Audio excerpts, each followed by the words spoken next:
हाँ जी, नमस्कार। स्वर संधि हम पढ़ रहे हैं। स्वर संधि में हमने दीर्घ संधि, गुण संधि, वृद्धि संधि और यण संधि के बारे में पढ़ा। आज हम अयादि संधि के बारे में पढ़ेंगे।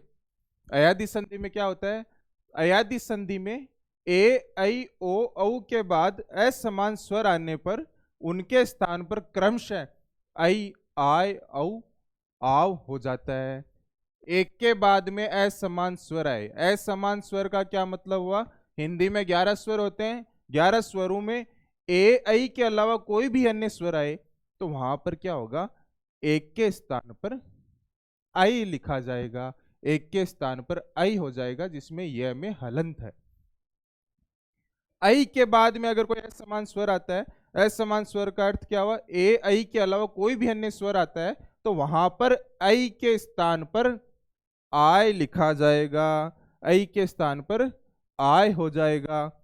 ओ के बाद में अगर असमान स्वर आए, यहां पर असमान स्वर का अर्थ होता है कि ओ, औ के अलावा कोई भी अन्य स्वर आए तो ओ के स्थान पर औ हो जाएगा।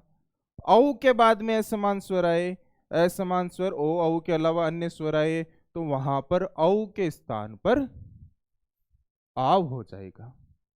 एग्जाम्पल से समझते हैं। ने प्लस अन।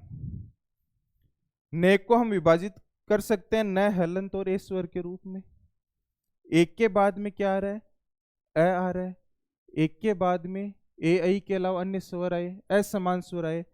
एक के बाद में असमान स्वर आ रहा है तो एक के स्थान पर, एक के स्थान पर क्या हो जाएगा?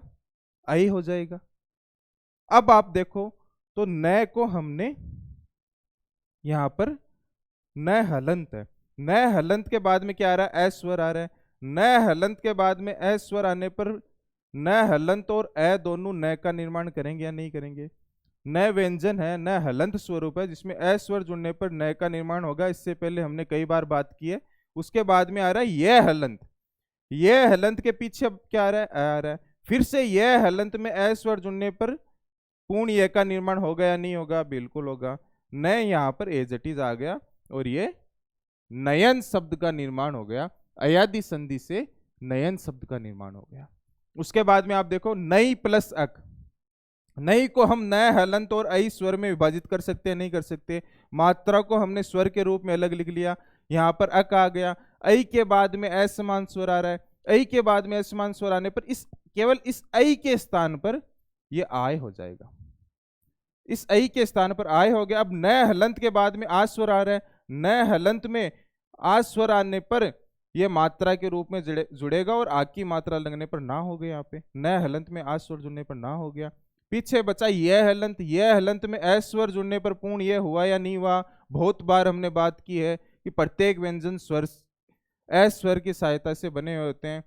हलंत में अगर अस्वर लगा दे तो पूर्ण वर्ण का निर्माण होता है। तो यहाँ पर आप देखेंगे ना, यह और पीछे कह एजटिज आ गया और नायक शब्द का निर्माण हो गया। पो प्लस अन। पो में आप देखेंगे कि जो ओ की मात्रा है इसको मैंने स्वर के रूप में अलग लिख दिया, प हलंत और ओ के रूप में लिख दिया। इधर अन आ गया। ओ के बाद में असमान स्वर आ रहा है। ओ के बाद में असमान स्वर आने पर औ का निर्माण होगा। तो यहां पर आप देखेंगे कि इस ओ के स्थान पर, इस ओ के स्थान पर औ लिखा जाएगा। प हलंत में अस्वर जुड़ने पर प अक्षर का निर्माण हो जाएगा। वह हलंत में अस्वर जुड़ने पर वह अक्षर का निर्माण हो जाएगा। न यहाँ पर एजटिज आ गया और पवन शब्द का निर्माण हो गया। ऐसे ही धौ प्लस अक। धौ में आपने देखा कि धौ को हम ध हलंत और औ के रूप में विभाजित कर दिया। इधर अक आ गया। औ के बाद में असमान स्वर आए तो क्या होगा? औ के बाद में असमान स्वर आए तो आव हो जाएगा। इस औ के स्थान पर ये आव हो जाएगा। अब यहाँ पे ध हलंत में आ स्वर जुड़ेगा तो धा हो गया। वह हलंत में अ स्वर जुड़ेगा तो वह हो गया। पीछे क एजटिज आ गया और धावक शब्द का निर्माण हो गया। कुछ और एग्जाम्पल से अभ्यास करते हैं। चे प्लस अन से चयन शब्द का निर्माण हो रहा है। कैसे हो रहा है? चे को हम च हलंत और ए स्वर में विभाजित कर देते हैं। एक के बाद में अगर ए समान स्वर आए तो एक के स्थान पर आई हो जाएगा। ये च हलंत इस अ स्वर में जुड़ा तो च अक्षर का निर्माण हो जाएगा। ये हलंत इस ए स्वर में जुड़ा तो ये अक्षर का निर्माण हो जाएगा। न यहाँ पर एज इट इज आ गया, चयन शब्द का निर्माण हो गया। विधेय प्लस अक से विधायक शब्द बन रहा है। कैसे बन रहा है? विधेय में आप देखेंगे यहाँ पर ऐ की मात्रा है, तो धय को हम धय हलंत और ऐ के रूप में विभाजित कर दिया। इधर अक है, ऐ के बाद में अगर ऐ समान स्वर आता है तो इस ऐ के स्थान पर यह आय हो जाता है। वी यहाँ पर एज इट इज आ गया। धय हलंत में आ स्वर जुड़ेगा तो धा के रूप में जुड़ेगा। यह हलंत में ए स्वर जुड़ेगा तो पूर्ण ये अक्षर का निर्माण हो जाएगा। कै यहाँ पर एज इट इज आ गया और विधायक शब्द का निर्माण हो गया। गो प्लस इस से गवीस। गो को आप ग हलंत और ओ के रूप में विभाजित कर दो। इधर ईश है, ओ के बाद में एस समान स्वर आए तो ओ के स्थान पर औ हो जाएगा।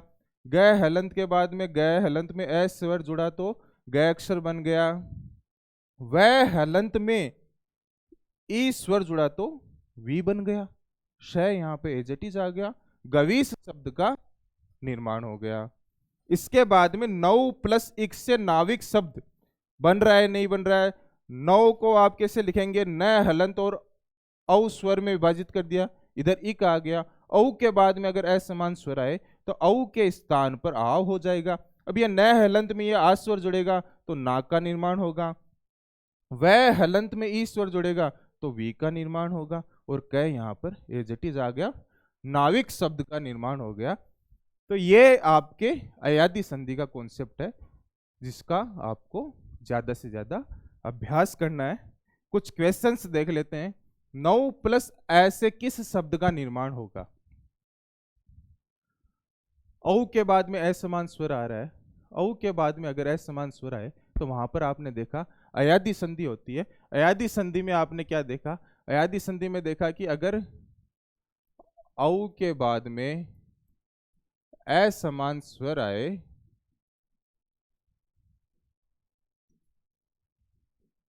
तो इस औ के स्थान पर आव हो जाएगा। 9 प्लस ऐसे किस शब्द का निर्माण होगा? तब आप देखो यहां पर 9 प्लस ऐसे किस शब्द का निर्माण होगा, तब आपने देखा 9 को हम कैसे लिख सकते हैं? न हलंत और औ के रूप में लिख सकते हैं। पीछे क्या है? पीछे ए है। औ के बाद में असमान स्वर आ रहा है तो क्या हो जाएगा? ओ के स्थान पर आव हो जाएगा। तब यहां पर आप देखेंगे कि इस औ के स्थान पर आव हो जाएगा। तो न हलंत को हम नौ हलंत और यहां पर औ के स्थान पर हो गया आपका आव हो गया।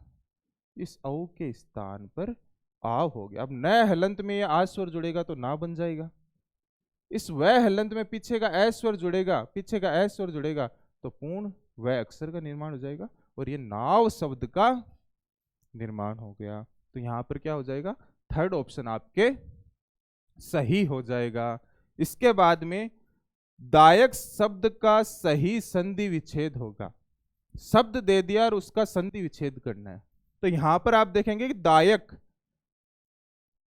अयादी संधि में संधि विच्छेद करने के लिए आपको क्या करना है? अयादी संधि में संधि विच्छेद करने पर आपको देखना है कि उस शब्द में ऐ, आय, औ और आव की ध्वनि आ रही है या नहीं आ रही है। यहां पर आप देखेंगे दायक शब्द में आय की ध्वनि आ रही है, अयादी संधि हो सकती है। अयादी संधि से संधि विच्छेद करेंगे तो यहां पर कहां आ रही है आय की ध्वनि? यहां आ रही है, दय के बाद में आय की ध्वनि आ रही है।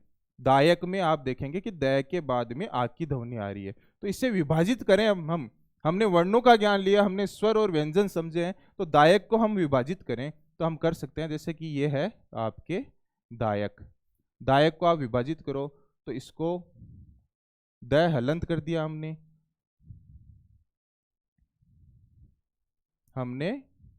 ये द हलंत कर दिया। द हलंत के बाद में इसमें से आ स्वर अलग कर लिया, बिल्कुल आ स्वर अलग कर लिया। फिर यह आ गया, यह में भी हमने क्या किया? यह को यह हलंत और ए स्वर में विभाजित कर दिया। पीछे आपका क आ गया। अब यहां से आप देख सकते हैं कि आय ध्वनि को हमने अलग कर लिया। आय ध्वनि को अलग करने पर यहाँ पे द हलंत बचा, इधर अक बचा। ये आय ध्वनि कब आती है? जब ऐ के बाद में समान स्वर आए। जब इस ऐ के बाद में समान स्वर आए तो ऐ के स्थान पर ही तो आय होता है। इस आई के स्थान पर ही तो आय होता है। आपने नियम देखे यहाँ पे कि आई के बाद में असमान स्वर आए तो इस आई के स्थान पर आय हो जाता है। तो इस आई के स्थान पर ये आय हो रहा है, तो इसका संधि विच्छेद करने पर इस आय की जगह ये आई स्वर आएगा या नहीं आएगा? ये आई स्वर इस दय में जुड़ गया, तो यहां पर आप देखेंगे कि दय में आई स्वर जुड़ने पर दई का निर्माण होगा या नहीं होगा। और प्लस के इधर क्या है? प्लस के इधर अक है, तो सही संधि विच्छेद क्या होगा? सही संधि विच्छेद दई प्लस अक होगा। ये तो हो गया सही तरीका संधि विच्छेद करने का।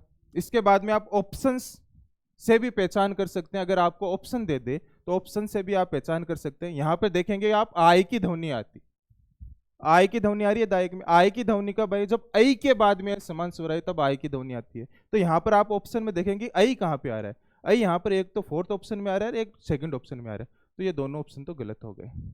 उसके बाद में आप देखेंगे उक होगा या अक होगा, तो यहाँ पे स्पष्ट है कि दायक है, ये दायुक तो है ही नहीं। उकी उ का स्वर तो यहाँ पर आ ही नहीं रहा, यहाँ पर तो ए का स्वर ही आ रहा है। ए का स्वर आने के कारण यहाँ पे उक तो होगा नहीं, अक होगा, यहाँ से दायक शब्द का निर्माण हो रहा है। सीधा ऑप्शन पे जाकर आप देख सकते हैं कि ऐ के बाद में अगर ऐ समान आता है स्वर, तो यहाँ से आप देख सकते हैं कि ऐ के स्थान पर आय हो जाएगा। तो यहाँ से भी आप दायक शब्द का निर्माण करके, नियमों की सहायता से दायक शब्द का निर्माण करके सही ऑप्शन की पहचान कर सकते हैं।